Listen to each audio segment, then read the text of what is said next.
दोस्तों, हमने अपने लास्ट वीडियो में अंतरिक्ष के मिशन में भेजे गए एक चिंपैंजी यानी हैम की स्टोरी के बारे में जाना था, जिसमें वह करीब 16.5 मिनट तक स्पेस में रहा था और मिशन को पूरा करके वह सही सलामत धरती पर लौट आया था। लेकिन दोस्तों, हैम के साथ साथ कई और जीव जंतुओं को भी अंतरिक्ष के मिशन में बायोलॉजिकल एक्सपेरिमेंट के लिए भेजा गया था। अगर हम अंतरिक्ष में भेजे गए पहले जानवर की बात करें तो लाइका का नाम सबसे पहले सामने आता है।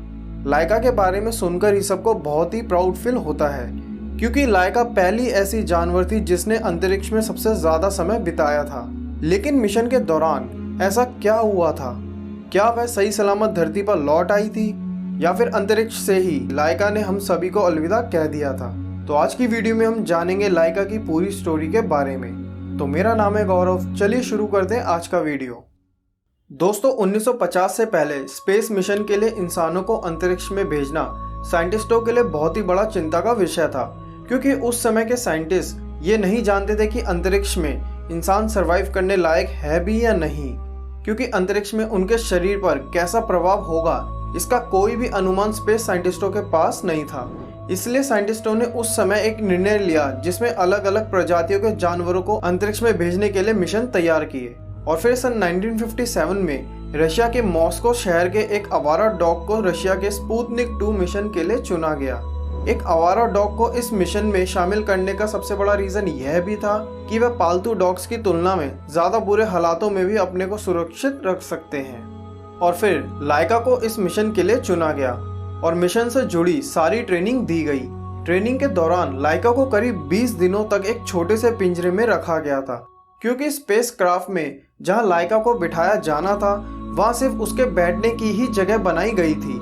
लाइका की ट्रेनिंग के बाद वह अंतरिक्ष में जाने के लिए तैयार थी और फिर स्पुतनिक 2 में लाइका को अच्छे से बिठाया गया ताकि वह स्पेस तक जाने तक ज्यादा मूवमेंट ना करे। और फिर 3 नवंबर 1957 को स्पुतनिक 2 को लॉन्च किया गया और वह सही सलामत धरती के लोअर ऑर्बिट तक पहुंचा। लोअर ऑर्बिट तक पहुंचने के बाद स्पुतनिक 2 ने करीब धरती के 3 चक्कर लगाए थे, जिसमें लाइका के बॉडी के बायोलॉजिकल डाटा को मॉनिटर किया गया था कि कहीं स्पेस में लाइका के शरीर में कोई प्रभाव तो नहीं आ रहे। डाटा ट्रांसमिट में लाइका के शरीर में कोई भी प्रभाव को नोटिस नहीं किया गया। लेकिन दोस्तों, बहुत ही जल्द एक ऐसा हादसा होने वाला था जिसके बारे में किसी ने भी सोचा नहीं था। स्पुतनिक 2 जब धरती को चौथी बार ऑर्बिट कर रहा था तो स्पुतनिक 2 के एयर कंडीशनिंग के अचानक खराब होने के कारण स्पेस क्राफ्ट में ओवरहीटिंग शुरू हो गई थी और वो समय लाइका के जीवन का आखिरी भयानक समय बन गया था। और बेचारी लाइका उस समय अपने को बचाने के लिए कुछ भी नहीं कर पा रही थी और कुछ 1 मिनट के अंदर ही लाइका स्पेस क्राफ्ट के अंदर ही जलकर खत्म हो गई थी। करीब 162 दिनों बाद यानी 14 अप्रैल 1958 को लाइका का स्पेसक्राफ्ट जली हुई अवस्था में धरती को ऑर्बिट करते हुए वातावरण में एंटर कर गया था और धरती तक आते आते स्पेसक्राफ्ट पूरी तरह जलकर आसमान में ही खत्म हो गया था और लाइका का भी कोई आखिरी अंश नहीं मिल पाया था। 2008 में लाइका के इतने बड़े बलिदान के बाद रशिया की सरकार ने लाइका के सम्मान में स्मारक बनवाई और वह स्मारक वहीं बनाई गई थी जहां उसे ट्रेनिंग दी गई थी। लाइका का बलिदान आज भी लोगों के बीच एक बहुत ही बड़ी याद बनकर जीवित है, क्योंकि लाइका के कारण ही हम आज बड़े बड़े मिशंस में इंसानों को सुरक्षित अंतरिक्ष में भेज पाए हैं।